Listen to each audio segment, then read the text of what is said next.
Magandang araw po sa ating lahat. Nandito po ngayon tayo sa TNL at dumating na po ang ating in-apply sa BPI na savings account.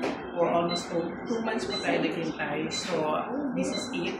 Nandito na po siya at nakuha na po natin.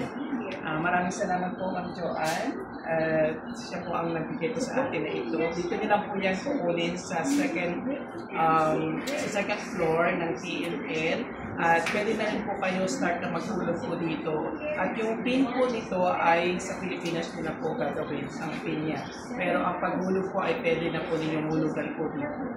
So sa mga nag-apply po ng ATM savings account, so BPI, so dito lang po ninyo kunin sa kay Ma'am Joanne po. Siya po ang in charge. Yan. So maraming salamat po. I'm Teds in Action. Present lang po ninyo ang inyong valid passport at makukuha nyo na po ang inyong BPI savings account. Thank you po.